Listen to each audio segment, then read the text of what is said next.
Hello learners, मैं doctor Lakshmi Narayan आज आपके सामने प्रस्तुत हूं एक नए वीडियो लेक्चर के साथ। और आज के इस वीडियो लेक्चर में हम डिस्कस करने वाले हैं मेजरमेंट ऑफ इकोनॉमिक डेवलपमेंट या आर्थिक विकास के माप। आइए शुरुआत करते हैं। और सबसे पहले हम जानते हैं कि why we need to measure economic development. हमें इकोनॉमिक डेवलपमेंट को मापने की जरूरत इसलिए होती है क्योंकि हम किसी कंट्री या रीजन के जो वेलबींग का लेवल है उसको हम जानना चाहते हैं, उनके जो जीवन स्तर है उसको हम समझना चाहते हैं। इसके लिए हमें किसी कंट्री के इकोनॉमिक डेवलपमेंट को मापना जरूरी है। इसके साथ साथ अगर हम दो देशों के मध्य उनके इकोनॉमिक डेवलपमेंट के लेवल को कंपेयर करना चाहते हैं तो उस कंडीशन में भी हमें उस दोनों कंट्रीज के इकोनॉमिक डेवलपमेंट को मापना जरूरी है। उनके किसी मापक को हमें तुलना के लिए रखना जरूरी है।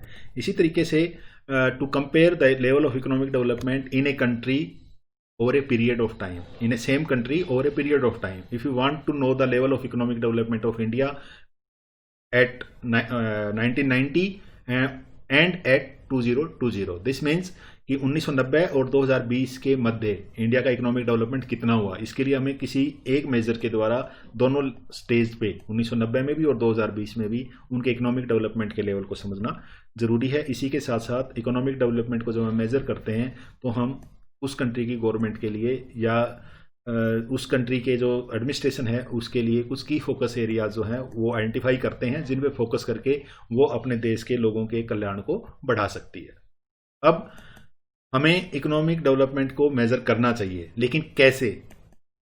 ये क्वेश्चन काफ़ी ट्रिकी है। बहुत सारे क्राइटेरिया और प्रिंसिपल्स हैं जिनके द्वारा किसी कंट्री की इकोनॉमिक डेवलपमेंट को मापा जाता है, उसके प्रयास किए गए हैं, लेकिन कोई भी एक जो मेजर है वो ऐसा नहीं है जो सेटिस्फैक्ट्री हो और यूनिवर्सल एक्सेप्टेबल हो।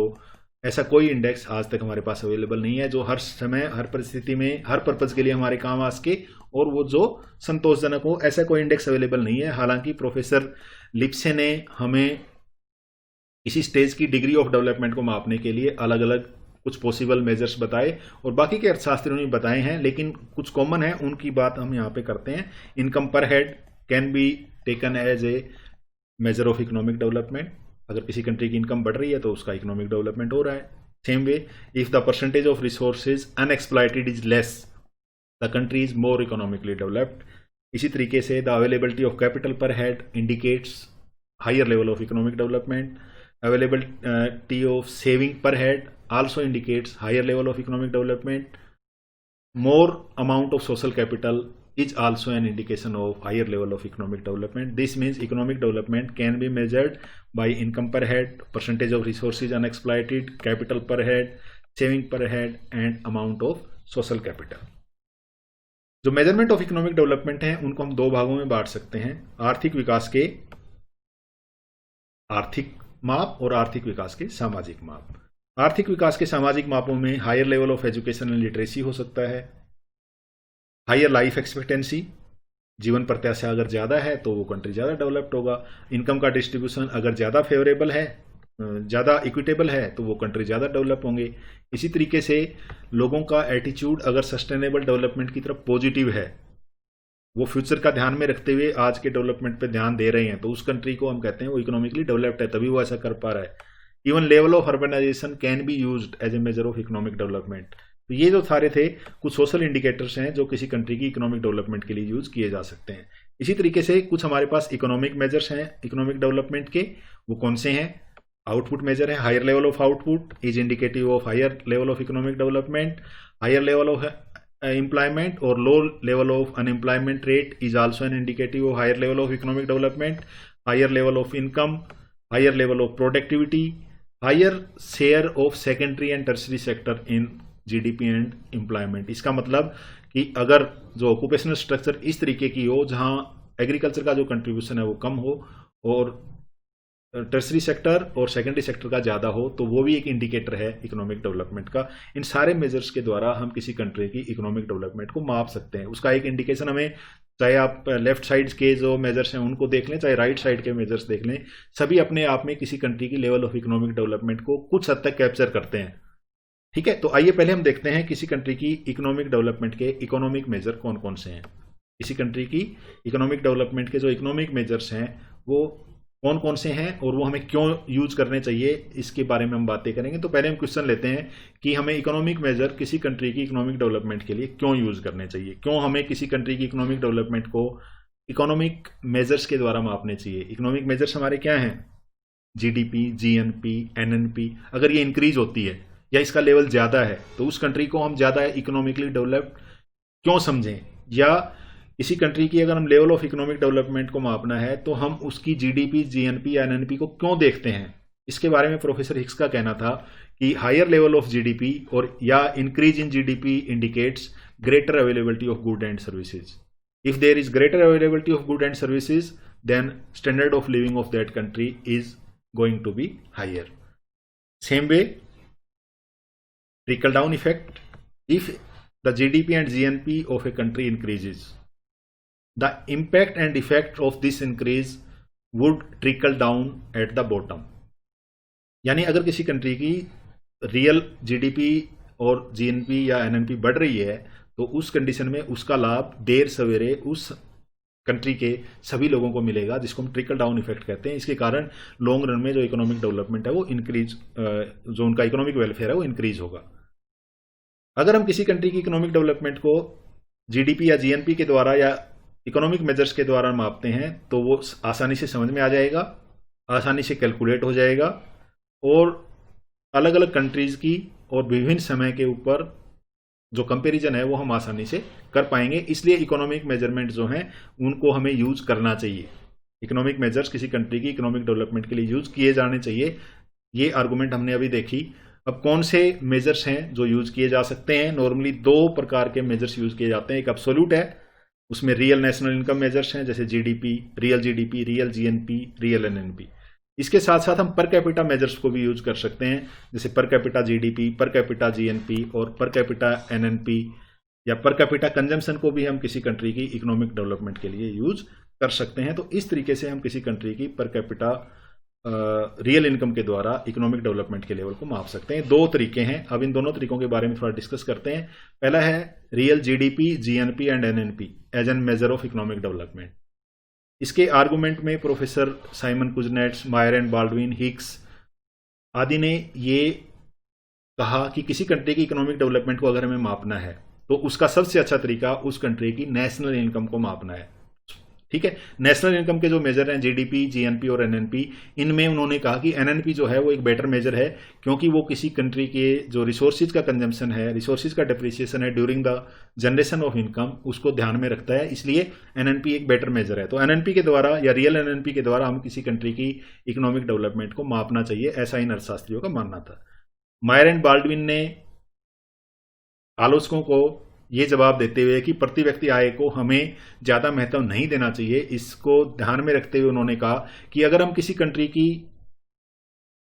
इकोनॉमिक डेवलपमेंट को पर कैपिटा इनकम से मापते हैं तो हो सकता है किसी कंट्री की जीडीपी काफ़ी बढ़ी हो लेकिन उसकी पॉपुलेशन भी बढ़ गई हो, इसके कारण उसकी पर कैपिटा इनकम तो नहीं बढ़ी हो, लेकिन हम ये नहीं कह सकते कि उस कंट्री की इकोनॉमिक डेवलपमेंट नहीं हुई। इसको एक्सप्लेन करना कि क्यों उस कंट्री की इकोनॉमिक डेवलपमेंट नहीं हुई, वो किसी इकोनॉमिक्स के स्टूडेंट को काफ़ी, या इकोनॉमिक्स को एक्सप्लेन करने में काफ़ी जो अपसर्ड पोजीशन है, जो एक्वार्ड पोजीशन है, उसमें रखती है। इसलिए कि हमें जीडीपी, जीएनपी और एनएनपी को या रियल एनएनपी को as a indicator of economic development लेना चाहिए। इसके बाद ये आर्गूमेंट आई कि अगर किसी कंट्री की पर कैपिटा इनकम बढ़ती है तो कैसे बढ़ सकती है? दो ही तरीके से बढ़ सकती है। पर कैपिटा इनकम का formula total income divide by population, या तो पॉपुलेशन घटे या इनकम बढ़े। तो ऐसा तो हमने देखने में नहीं मिला कि किसी कंट्री ने अपनी कंट्री की जो पर कैपिटा इनकम है इस तरीके से बढ़ाई हो पॉपुलेशन घटा के। पॉपुलेशन घटाना किसी कंट्री की का एम नहीं रहा जीडी पर कैपिटा एनएनपी बढ़ाने के लिए। इसलिए किसी कंट्री की अगर पर कैपिटा इनकम बढ़नी है तो उसकी रियल एनएनपी या रियल जीडीपी बढ़नी जरूरी है, ये उसके लिए प्रीरिक्विजिट है, उसके बिना ऐसा नहीं हो सकता। लेकिन इसके अगेंस्ट में कुछ आर्गूमेंट हैं कि अगर हम केवल जीडीपी को लेते हैं तो जो आउटपुट है या जो इनकम है वो किन लोगों के पास गई, उसका डिस्ट्रीब्यूशन क्या है। अगर अमीरों के पास ज़्यादा जाएगी तो उस जो ज़्यादा इनकम का कोई फ़ायदा नहीं होगा और वो इकोनॉमिक वेलफेयर में कन्वर्ट नहीं होगा। इसी तरीके से अगर जो रियल इनकम जो बढ़ी है, जो रियल एनएनपी बढ़ी है, उसमें आउटपुट का कंजम्पशन ऐसा है जैसे मान लो बम, हवाई जहाज, समुद्री जहाज, जो लड़ाई के लिए जो यूज़ होते हैं, वो अगर हम यूज़ करते हैं तो उस कंडीशन में कंट्री का इकोनॉमिक वेलफेयर तो नहीं बढ़ेगा। इसलिए कंपोजिशन ऑफ आउटपुट भी हमारे लिए इंपॉर्टेंट है। इसके साथ साथ किसी कंट्री को अगर इनकम जनरेट करने के लिए बहुत सारी मात्रा में अगर उसने अपने रिसोर्सेज यूज किए हैं तो वो भी किसी कंट्री की इकोनॉमिक डेवलपमेंट या इकोनॉमिक वेलफेयर का मेजर नहीं हो सकता। इसके साथ साथ हम रियल जीडीपी या रियल एनपी निकालने के लिए प्राइस इफेक्ट को निकालते हैं, तो प्राइस इफेक्ट को सेपरेट करना काफ़ी मुश्किल है। इसके साथ साथ हमारी हो सकता है जीडीपी बढ़ रही हो, रियल एनपी बढ़ रही हो, लेकिन इसके साथ साथ अनएम्प्लॉयमेंट भी बढ़ रही हो, तो हम ये नहीं कह सकते कि उस कंट्री की इकोनॉमिक डेवलपमेंट हो रही है। हो सकता है मशीनों के ज़्यादा प्रयोग के कारण या किन्हीं दूसरे कारणों से इनकम भी बढ़ रही है और अनएम्प्लॉयमेंट भी बढ़ रही हो, तो वो इकोनॉमिक डेवलपमेंट की निशानी नहीं हो सकती। इसलिए जो इकोनॉमिस्ट हैं वो ये आर्गूमेंट देते हैं कि किसी कंट्री की इकोनॉमिक डेवलपमेंट या इकोनॉमिक वेलफेयर को उस कंट्री की नेशनल इनकम के द्वारा नहीं नापा जाना चाहिए। तो इसके अगेंस्ट में कुछ अर्थशास्त्रियों जैसे हार्वे, लिवेंस्टीन, रोस्टोव आदि ने ये कहा कि पर कैपिटा इनकम जो है वो एक बेटर मेजर हो सकती है, क्योंकि वो पॉपुलेशन के इम्पैक्ट को रिमूव कर देती है। पर कैपिटा अवेलेबिलिटी, पर कैपिटा इनकम अगर बढ़ती है तो वो इकोनॉमिक डेवलपमेंट को अच्छे से मेजर कर सकती है। हम कह सकते हैं किसी कंट्री की अगर पर कैपिटा इनकम बढ़ रही है तो उसका इकोनॉमिक डेवलपमेंट हो रहा है। किंडलबर्गर ने भी इसका समर्थन किया और ये कहा कि इसको कुछ सुधारों के बाद यूज किया जा सकता है। तो ये दोनों मेजर हमने अब तक डिस्कस किए, इकोनॉमिक मेजर्स, रियल जीडीपी या एनएनपी और पर कैपिटा जीडीपी और एनएनपी, दोनों में जो उनके अगेंस्ट आर्गूमेंट है वो लगभग एक जैसी हैं।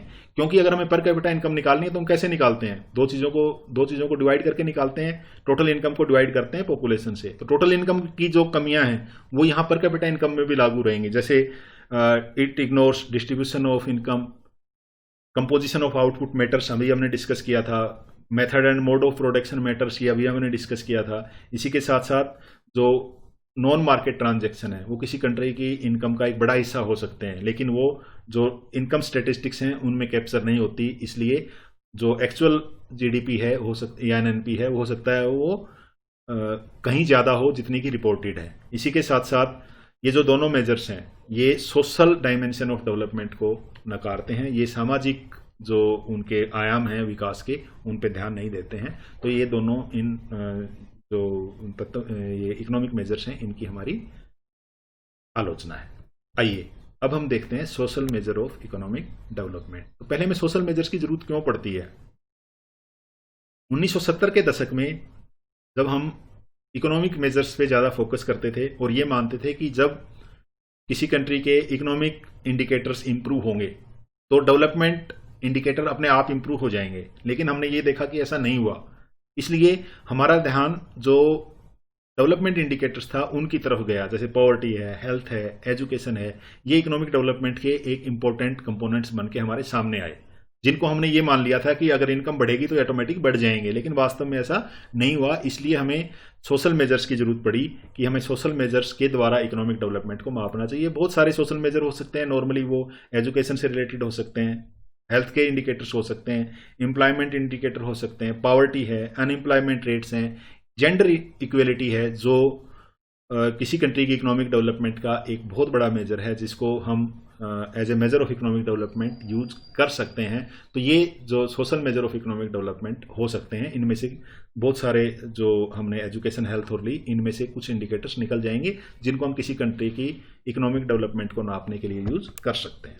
तो हमने social indicator of economic development देखे, हमने composite major of economic development देखे, हमने social indicator of economic development देखे, हमने economic major of economic development देखे। अब हम देखते हैं composite major of economic development. अब तक हमने बात की किसी केवल एक इंडिकेटर की बात की, चाहे वो रियल एनएनपी हो, चाहे वो जो सोशल इंडिकेटर्स हैं, एजुकेशन, हेल्थ की बात की। लेकिन वास्तव में अर्थशास्त्रियों ने यह देखा कि किसी कंट्री की इकोनॉमिक डेवलपमेंट केवल इकोनॉमिक मेजर्स के द्वारा भी नहीं नापी जा सकती और केवल सोशल मेजर्स के द्वारा भी नहीं नापी जा सकती। इसलिए उन्होंने कुछ कंपोजिट इंडेक्स जो हैं वो कंस्ट्रक्ट किए। तो कंपोजिट इंडेक्स के द्वारा किसी कंट्री की इकोनॉमिक डेवलपमेंट को मापने का प्रयास किया गया और बहुत सारे इंडेक्स बनाए गए। कुछ मैं यहाँ पे एनुमरेट करता हूँ, लेकिन बहुत ज़्यादा है। पहला physical quality of life index, जीवन का भौतिक गुणवत्ता सूचकांक, मानव विकास सूचकांक, कैपेबिलिटी पॉवर्टी मेजर्स, सेन। यूनिसर्ड ने बहुत सारे कोर इंडिकेटर्स दिए हैं डेवलपमेंट के, लगभग 20 के आसपास इंडिकेटर्स हैं जो हमें ये बताते हैं कि किसी कंट्री की इकोनॉमिक डेवलपमेंट को इन इंडिकेटर्स के द्वारा नापा जा सकता है। इसके बाद poverty index, weighted index of social welfare भी कंस्ट्रक्ट किया गया, जिसके द्वारा किसी कंट्री की इकोनॉमिक डेवलपमेंट को मापा जा सकता है। ये सारे indicate composite major of economic development इसलिए कहलाते हैं कि इसमें एक से ज़्यादा इंडिकेटर यूज होते हैं और फिर उनको कंबाइन करके हम एक नया इंडिकेटर बनाते हैं। तो हम इन सारों का डिस्कस नहीं करेंगे, हम केवल पहले दो का डिस्कस करेंगे, physical quality of life index और ह्यूमन डेवलपमेंट इंडेक्स। केवल दो को हम डिटेल में देखेंगे। चलिए शुरुआत करते हैं और पहले हम देखते हैं physical quality of life index. Physical quality of life index का निर्माण जो है प्रोफेसर डेविड मॉरिस ने किया था 1979 में। उन्होंने 23 देशों के जो डेवलप्ड और डेवलपिंग कंट्रीज दोनों थे उनके physical quality of life index को नापा, और उन्होंने उनका जो कंपोजिट इंडेक्स था उसमें उन्होंने आउटपुट इंडिकेटर्स पे ज्यादा ध्यान दिया रादर देन इनपुट इंडिकेटर्स। यानी इनकम बढ़ने पे ध्यान नहीं दिया, इनकम बढ़ने के इफेक्ट क्या होंगे, रिजल्ट्स क्या होंगे, उन पे उन्होंने ज्यादा फोकस किया। तो मॉरिस का पीक्यूएलआई जो है वो आउटपुट इंडिकेटर्स पे ज्यादा ध्यान देता है। इसके बाद पीक्यूएलआई जो है वो 3 इंडिकेटर्स को मिला के एक कंपोजिट इंडेक्स बनाता है।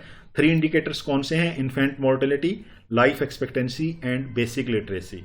इन 3 को माप के वो एक कंपोजिट इंडेक्स बनाता है, ये जानने के लिए कि क्या लोगों की जो बेसिक आवश्यकताएं हैं वो पूरी हो रही हैं या नहीं हो रही।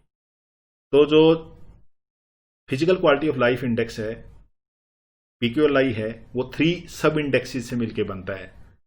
3 क्राइटेरिया उन्होंने लिए थे, life expectancy index, infant mortality index and basic literacy index. ये 3 इंडेक्स हैं, इनको मिला के एक इंडेक्स कंस्ट्रक्ट करते हैं और उस इंडेक्स को हम physical quality of life index या जीवन का भौतिक गुणवत्ता सूचकांक कहते हैं। अब अगर हमने तीनों की वैल्यू ले ली, लाइफ एक्सपेक्टेंसी किसी कंट्री में ले लिया, इन्फेंट मोर्टेलिटी ले लिया और लिटरेसी रेट ले लिया, उनको कंपेयर बहुत आसानी से हम नहीं कर सकते अगर कंपोजिट इंडेक्स के द्वारा, या जब हमें 3 इंडिकेटर को मिलाना पड़ेगा तो उनकी वैल्यू को हमें नॉर्मलाइज करना पड़ेगा। अब नॉर्मलाइज करने के लिए उन्होंने कहा, उन्होंने जो तीनों इंडिकेटर हैं, life expectancy, infant mortality and basic literacy, इनके बेस्ट एंड वर्स्ट लेवल लिए। जो 23 कंट्री थे उनमें सबसे बेस्ट क्या लेवल है और सबसे कम क्या लेवल है, और उसके बाद इसको कंपेयर किया।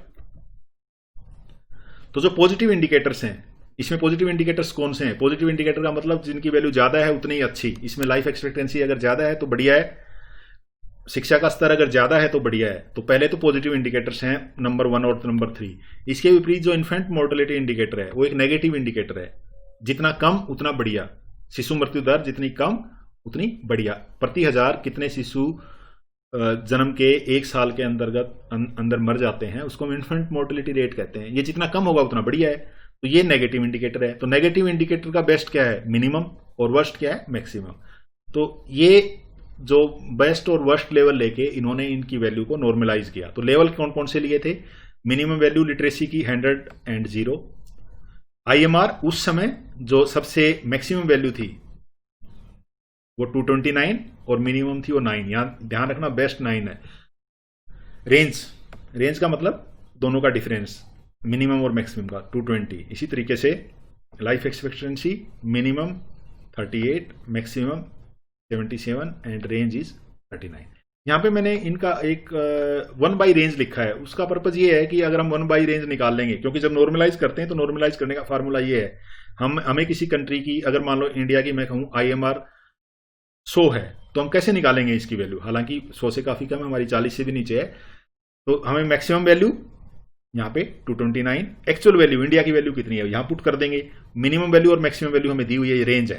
तो इसका मतलब इसका जो डिनोमिनेटर है वो आपका मैक्सिमम और मिनिमम वैल्यू का गैप होगा, जिसको हमने रेंज दिया। तो 1 बाई रेंज हमने ऑलरेडी निकाल लिया।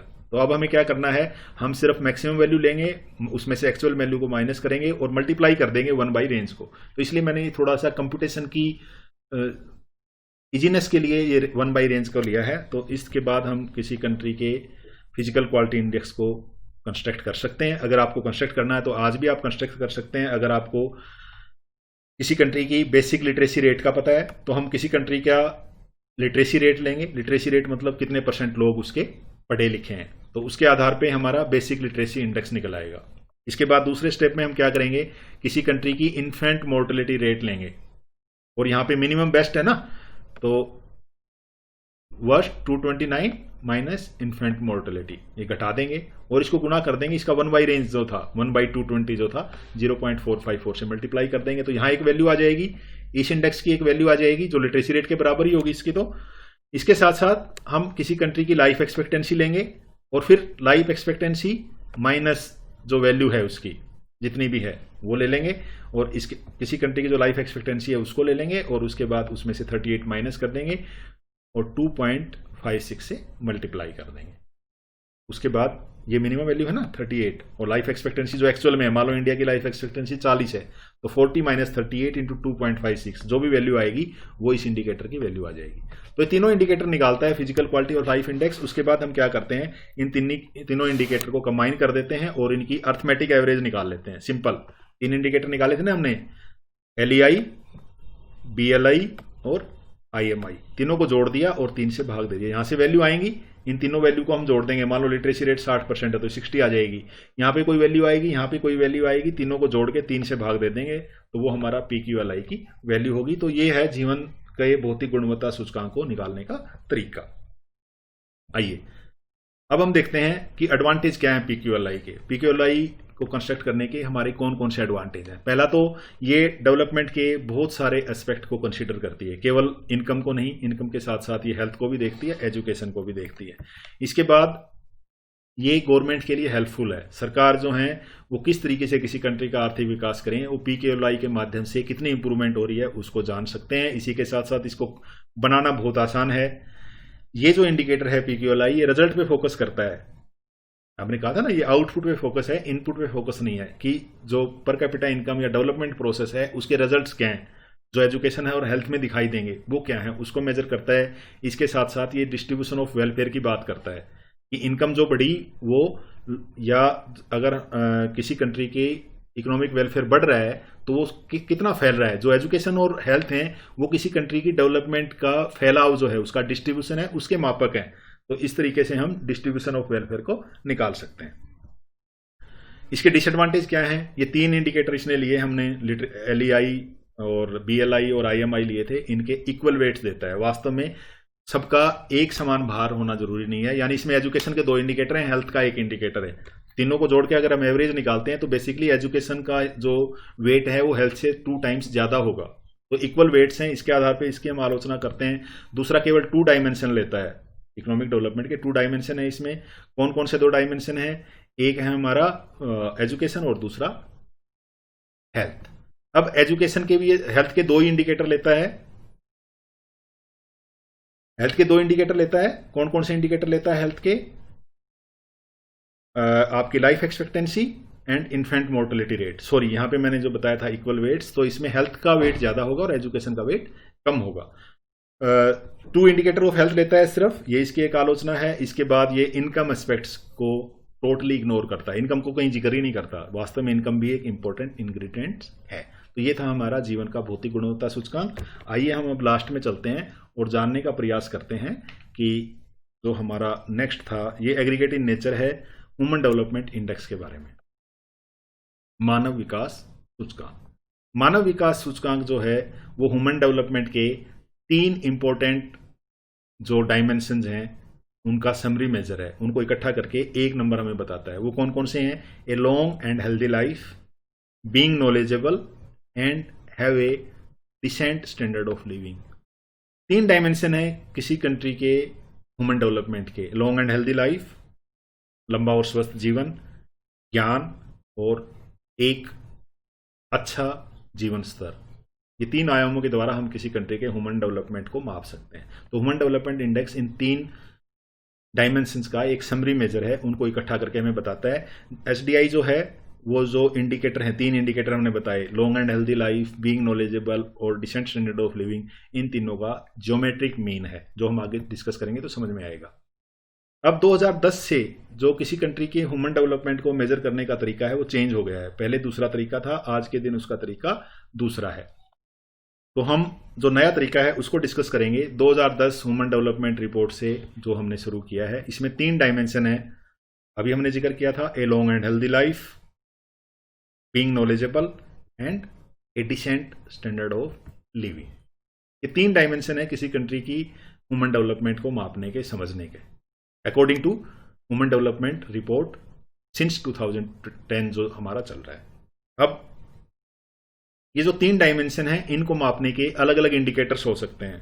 ए लॉन्ग एंड हेल्थी लाइफ, इसके इंडिकेटर के लिए हम यूज करते हैं लाइफ एक्सपेक्टेंसी एंड बर्थ, यानी जो आज बच्चा पैदा हुआ वो कितने साल उसके जीवित रहने की संभावना है, जिसको हम लाइफ एक्सपेक्टेंसी एट बर्थ कहते हैं, जीवन प्रत्याशा, जन्म पर जीवन प्रत्याशा। ठीक है। इसी तरीके से नॉलेज, नॉलेज को एसडीआई में किस तरीके से नापा जाता है? 2 तरीके हैं आज के दिन, पहले दूसरे थे, आज के दिन 2 तरीके हैं उसके।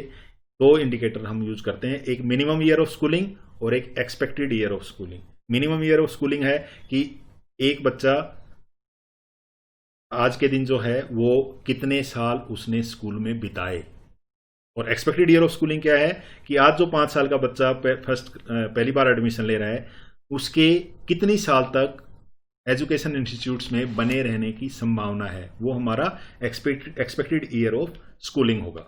इसके साथ साथ ए डिसेंट स्टैंडर्ड ऑफ लिविंग, एक डिसेंट स्टैंडर्ड ऑफ लिविंग होना चाहिए।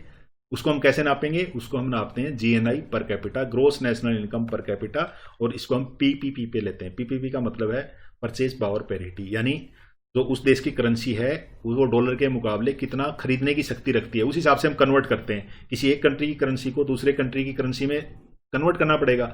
अगर मुझे इंडिया की इनकम चाहिए तो डॉलर्स में, तो मुझे रुपए को डॉलर में चेंज करना पड़ेगा।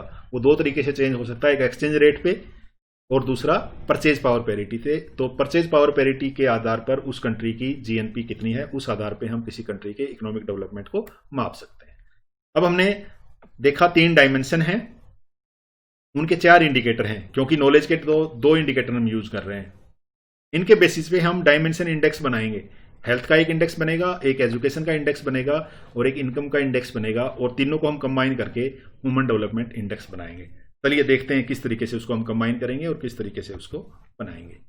अब steps to human development index, कैसे हम ह्यूमन डेवलपमेंट इंडेक्स कंस्ट्रक्ट करते हैं, किस तरीके से कंस्ट्रक्ट किया जाता है।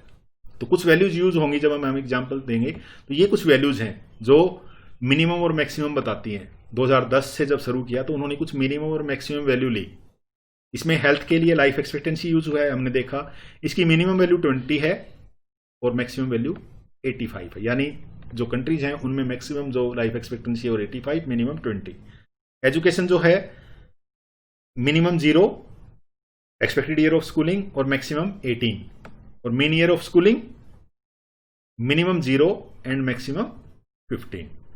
इसके साथ साथ स्टैंडर्ड ऑफ लिविंग के लिए हम gross national per capita income लेते हैं, जैसा कि हमने बताया था। इसकी मैक्सिमम वैल्यू 75,000 है और मिनिमम वैल्यू 100 है। ये भी उस समय जो अलग अलग कंट्रीज हैं उनमें से मैक्सिमम और मिनिमम को लेके यहाँ से हमने वैल्यू निकाली। आगे जब हम कैलकुलेशन करेंगे तो इन वैल्यूज को यूज करेंगे। चलिए अब हम देखते हैं हम किसी कंट्री के ह्यूमन डेवलपमेंट इंडेक्स को कैसे कंस्ट्रक्ट कर सकते हैं। अगर मान लो हमने इंडिया का कंस्ट्रक्ट करना है या हरियाणा का कंस्ट्रक्ट करना है, उसके लिए यूज कर सकते हैं। वास्तव में जो हमारा यूएनडीपी है वो तो सिर्फ कंट्रीज का देता है, लेकिन अगर हमारे पास स्टेटिस्टिक्स अवेलेबल है, आंकड़े अवेलेबल हैं, तो हम किसी भी स्टेट का भी ह्यूमन डेवलपमेंट इंडेक्स निकाल सकते हैं। कैसे निकालेंगे, क्या तरीका है? सबसे पहले हम लाइफ एक्सपेक्टेंसी एंड बर्थ निकालेंगे। क्या है किसी कंट्री की, मान लो हरियाणा की 60 है, तो यहाँ पे हम क्या करेंगे, लाइफ एक्सपेक्टेंसी को 60 लिख देंगे, या जो भी जिस कंट्री की है 67.5 मान लो इंडिया की, तो वो हमने लिख दी -20 डिवाइडेड बाई रेंज जो 85 - 20 है। अभी हमने बताया था maximum value minus minimum value. तो इस आधार पे ये वैल्यू निकाल के हम एक इंडेक्स बनाएंगे जिसको हम नाम देंगे LEI, लाइफ एक्सपेक्टेंसी इंडेक्स। और इसको हमने हेल्थ इंडेक्स बोला था थोड़ी देर पहले, जो एक डायग्रामेटिक रिप्रेजेंटेशन दिखाई थी उसमें। तो LEI हमने यहां से निकाला। इसके बाद हमें क्या करना है, एजुकेशन का देखते हैं। एजुकेशन के हमने कहा था 2 इंडिकेटर यूज करेंगे। मीन ईयर ऑफ स्कूलिंग, तो हम जिस कंट्री की या जिस स्टेट की इंडेक्स निकालना चाहते हैं उसकी मेन ईयर ऑफ स्कूलिंग की वैल्यू ले लेंगे और उससे कंपेयर करेंगे MYSI, mean year of schooling index. कैसे निकलेगा, जो MYS है उसको 15 से डिवाइड कर देंगे। मान लो किसी कंट्री का MYS 10 है, सपोज इंडिया का 6 है, तो 6/15 इंडिया की वैल्यू आ जाएगी इस इंडेक्स की, MYSI की। इसी तरीके से हम एक्सपेक्टेड ईयर ऑफ स्कूलिंग लेंगे और उसके आधार पे कंप्यूट करेंगे expected year of schooling index. ठीक है, मान लो इंडिया का एक्सपेक्टेड ईयर ऑफ स्कूलिंग 10 है, तो 10/18 यहां से वैल्यू आ जाएगी। अब ये जो दोनों वैल्यू आई, इनके एवरेज के बेसिस पे हम एक एजुकेशन का इंडेक्स कंस्ट्रक्ट करेंगे और उसका क्या फार्मूला होगा, जो MYSI यहाँ से निकाला, EYSI हमने यहाँ से निकाला, दोनों को जोड़ेंगे और 2 से डिवाइड कर देंगे, तो वो हमारा एजुकेशन इंडेक्स आ गया। इसी तरीके से हम इनकम इंडेक्स निकालेंगे। तो इनकम इंडेक्स निकालने का क्या तरीका है, इनकम इंडेक्स निकालने का तरीका है कि हम उस कंट्री की gross national income per capita लेंगे, जिस कंट्री की निकाल रहे हैं, मान लो इंडिया की है 6828 सपोज, तो उसका लोग लेंगे माइनस लोग 100 divided by range in logs, और इसके बेसिस पे हम इनकम इंडेक्स कंस्ट्रक्ट करेंगे। अब हमें क्या करना है, ये जो हमारे इंडेक्स कंस्ट्रक्ट हो गए, health index, life expectancy index, education index और इनकम इंडेक्स, इन तीनों इंडेक्स को मल्टीप्लाई करेंगे और उसका क्यूब रेट निकाल लेंगे। ये क्यूब रूट जो है वो उस कंट्री का HDI होगा, ह्यूमन डेवलपमेंट इंडेक्स होगा। ठीक है, अब हम देखते हैं कि क्या किसी कंट्री का ह्यूमन डेवलपमेंट इंडेक्स जो है उस कंट्री की लेवल ऑफ इकोनॉमिक डेवलपमेंट को ठीक से मेजर करता है, ठीक से मापता है। जो आपका HDI की वैल्यू है, जो ह्यूमन डेवलपमेंट रिपोर्ट देती है UNDP की, उसमें ये इस तरीके से है, वहीं से मैंने लिया है, ह्यूमन डेवलपमेंट रिपोर्ट से ही ये कॉपी करके मैंने आपके सामने रखा है। तो यहाँ पे वो ह्यूमन डेवलपमेंट इंडेक्स बताती है उस कंट्री का, ये 2018 की रिपोर्ट है, तो यहाँ पे ह्यूमन डेवलपमेंट इंडेक्स इंडिया का 0.647। अब ये वैल्यूज हैं जिनके बेसिस पे हमने कंस्ट्रक्ट किया। ये अगर वैल्यू आपके पास होती है आप भी कंस्ट्रक्ट कर सकते हैं। 4 वैल्यू चाहिए हमें सिर्फ, ये हेल्थ के इंडेक्स के लिए, ये इनकम के इंडेक्स के लिए, और ये दोनों जो हैं ये आपके एजुकेशन के इंडेक्स के लिए। जो फार्मूले स्टेप मैंने बताए उन स्टेप में अगर आप ये वैल्यू पुट करेंगे तो इंडिया का जो ह्यूमन डेवलपमेंट इंडेक्स है वो निकल जाएगा। निकाला हुआ इन्होंने 0.647 है, और हमारी जो रैंकिंग है वो 129 है। सबसे ऊपर में नॉर्वे है जिसकी रैंकिंग जो है वो नंबर 1 है और उसका इंडेक्स की वैल्यू 0.954 है। तो ये ह्यूमन डेवलपमेंट इंडेक्स जो है वो इस तरीके से UNDP जो है अपनी ह्यूमन डेवलपमेंट रिपोर्ट में रिपोर्ट करती है। किसी भी स्टेट की अगर आपको निकालनी हो, किसी भी कंट्री की निकालनी हो, तो जो हमने अभी स्टेप बताए उन स्टेप में ये वैल्यू रख देंगे, 4 वैल्यू, और उसके आधार पे हम किसी भी कंट्री के ह्यूमन डेवलपमेंट इंडेक्स को कंस्ट्रक्ट कर सकते हैं, और UNDP हर साल इसको कंस्ट्रक्ट करता है। अब क्या ह्यूमन डेवलपमेंट इंडेक्स जो है वो किसी कंट्री की लेवल ऑफ इकोनॉमिक डेवलपमेंट को मापने का जो तरीका है वो अपने आप में सफिशिएंट है या इनफ है या नहीं है? इसके जवाब में हम कह सकते हैं कि किसी कंट्री का ह्यूमन डेवलपमेंट इंडेक्स जो है वो HDI से कैप्चर नहीं हो सकता, क्यों, या फॉर दैट मैटर किसी भी कंपोजिट इंडेक्स से वो कैप्चर नहीं होगा, क्योंकि जो ह्यूमन डेवलपमेंट है उसके बहुत सारे आयाम हैं, बहुत सारे तरीके हैं, जो सारे के सारे हम ध्यान में रखना हमारे लिए मुश्किल है, इसलिए ये नहीं हो सकता। इसके साथ साथ हमने 3 इंडिकेटर्स लिए हैं, हेल्थ, एजुकेशन एंड इनकम, ये बहुत सारे हो सकते हैं। इसके साथ साथ जो किसी कंट्री का HDI है उस पर हमारा फोकस रहता है, और हम इनइक्वलिटीज जो हैं कंट्रीज के बीच में उसको ये ध्यान में नहीं रखता है। इसके साथ साथ HDI और अदर कंपोजिट इंडेक्स हैं वो केवल इकोनॉमिक डेवलपमेंट या ह्यूमन डेवलपमेंट के एक प्रोक्सी के रूप में काम कर सकते हैं, वो वास्तविक ह्यूमन डेवलपमेंट को मेजर नहीं कर सकते। आज के इस वीडियो लेक्चर में हमने देखा कि आर्थिक विकास का माप क्यों जरूरी है, आर्थिक विकास के माप के कौन कौन से मेजर हो सकते हैं। हमने सोशल मेजर्स की बात की, हमने इकोनॉमिक मेजर्स की बात की, और उन दोनों के बेसिस पे हमने एक composite index of economic development के मेजरमेंट की बात की, और 2 कंपोजिट इंडेक्स हमने डिटेल में डिस्कस किए, एक PQLI जीवन का भौतिक गुणवत्ता सूचकांक, और दूसरा HDI मानव विकास सूचकांक जो UNDP की द्वारा जारी किया जाता है। तो आज के इस वीडियो लेक्चर में इतना ही। आपके धैर्यपूर्वक सुनने के लिए धन्यवाद। Thank you.